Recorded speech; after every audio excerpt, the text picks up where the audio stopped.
রংপুর তাজহাট জমিদার বাড়ি। Rangpur rail station থেকে তাজহাট জমিদার বাড়িতে যাইতে মাত্র 10 টাকাতেই পৌঁছানো যায়।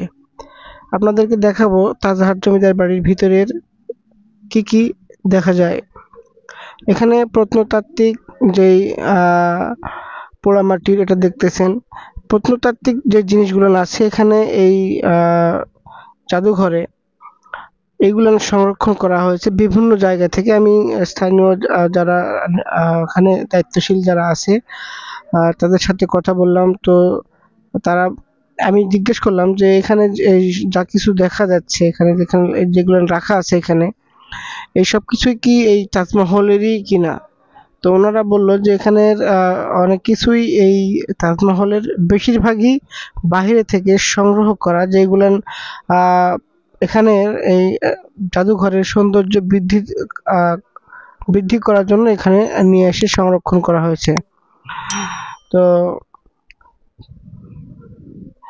আর অবশ্য এখানে ভিডিও করার ওভাবে অনুমতি নাই, তারপরেও একজনের অনুমতি নিয়ে আমি ভিডিওগুলো করছি।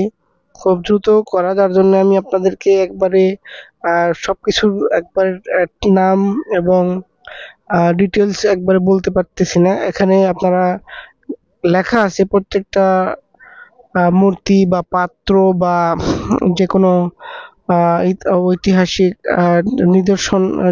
নিদর্শন বা আকর্ষণীয় জিনিসের এখানে প্রত্যেকটা জিনিসের সামনে এখানে চিরকুট দিয়ে এখানে প্রত্যেকটা জিনিসের তথ্য দেয়া আছে। আপনারা যারা দেখতেছেন ভিডিওটা তারা এখানে থেকে স্ক্রিনশট নিয়ে অথবা ভিডিওটা অফ করে এখান থেকে আপনারা ওটা পড়তে পারেন বা জানতে পারেন। আমি খুব দ্রুতই করছি কারণ তারা খুব সময় কম দিচ্ছিল। তো একটা জিনিস এখানে যায় আমার অভিজ্ঞতা হলো যে এখানে এই জিনিসগুলো তো সংরক্ষণ করা আছে। আমি পাশে একটা জিনিস দেখছি, সেটা হচ্ছে যে সেই সময়ের যে একটা সিঁড়ি বা রাজপ্রাসাদের যে দরজা বা জানালাগুলা সেগুলান এত সুন্দর এবং নিখুঁত কারুকার্য এবং আজও যে এত শত বছর আগের যেই আসবাবপত্র এগুলান যে এখনো এত অক্ষত বা এত সুন্দর আছে, এটা একদম অতুলনীয় বা একবারে অভাবনীয় বিষয়। আমাদের এই সময়ের আমরা যারা যে কোনো জিনিসপত্র তৈরি করি বা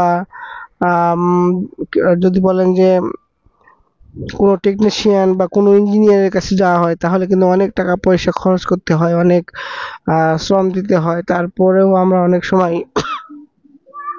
স্যাটিসফাইড থাকি না বা আমাদের এখনকার যেই মেটেরিয়ালসগুলো বা যে জিনিসপত্রগুলো আছে এগুলো নিয়ে আমরা অনেক সংশয় প্রকাশ করি।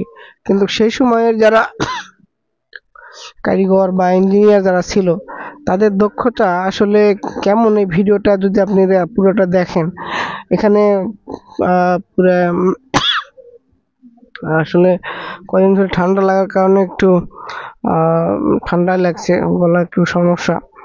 তো মানে সিঁড়িটা দেখলাম, সিঁড়িটার কথা বলি যে সিঁড়িটা লোহার তৈরি আর এত সুন্দর ডিজাইন করা, ভিডিওটার মধ্যে আছে, আপনারা দেখতে থাকুন ভিডিওটা। তো অনেক সময় কম ছিল যদিও, মানে দুপুরের পরে গেছি আর আকাশটা মেঘলা ছিল, মানে বৃষ্টিও আসছিল কিছু পরেই, আবার বাড়িতে আসতে হবে। তো সব মিলায়ে খুব কম সময়ে এখানে যা যা আছে দেখার চেষ্টা করছি আর আপনাদেরকেও দেখানোর চেষ্টা করতেছি। এখানে আমাদের এই সময় মানে আমাদের এখন আমরা যে সময় বাস করি, যে আমরা এখন যে সময়ে পার করতেছি এই সময়ের এবং আজ থেকে 100 বছর বা তারও বেশি সময় আগের বলতে পারেন, আগের জিনিসপত্রগুলো দেখেন, তাদের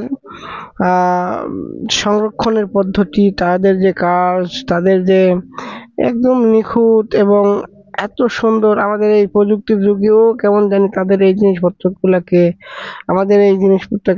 আমাদের যে সময়ের যেই কাগজ বলেন, কোনো পাত্র বলেন, কোনো ঐতিহাসিক নিদর্শন বলেন, সবগুলোর সাথে তারা মানে একদম আকাশ পাতাল বা রাত দিনের মতন তফাৎ।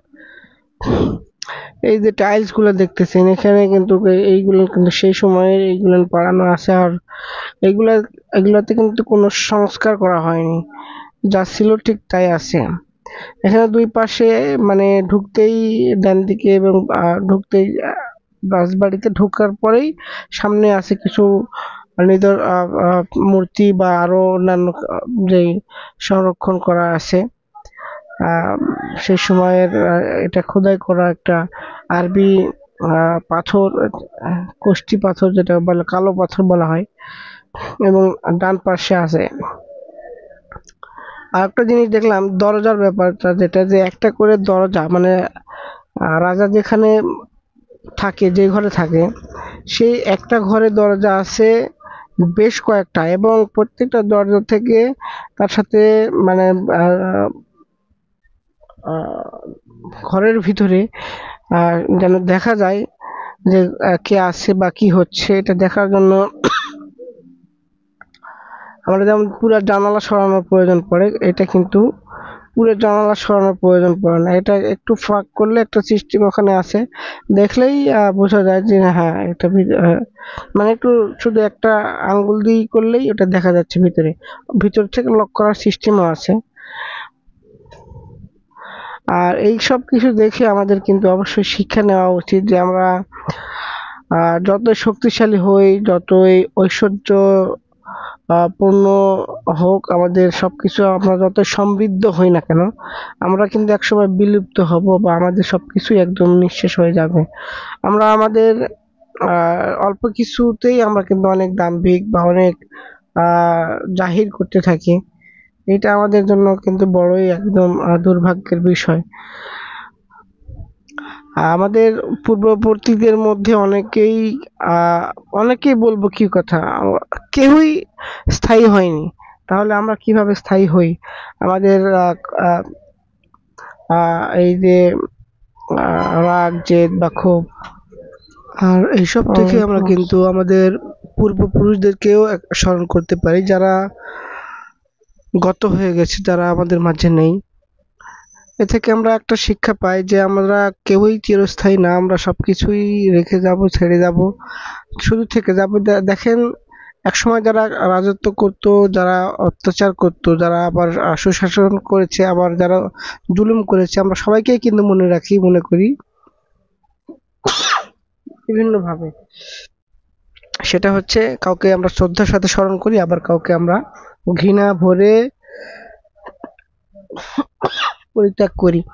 তো এই জন্য আমরা আমাদের জীবনের যে কর্মগুলি আমরা করব, অবশ্যই আমরা সুন্দর করব এবং আমাদের জীবনকে সুন্দরভাবে সাজিয়ে গুছিয়ে আমাদের জীবনকে পরিচালনা করব, অতিবাহিত করব। এই ছিল। আসসালামু আলাইকুম ওয়া রাহমাতুল্লাহ।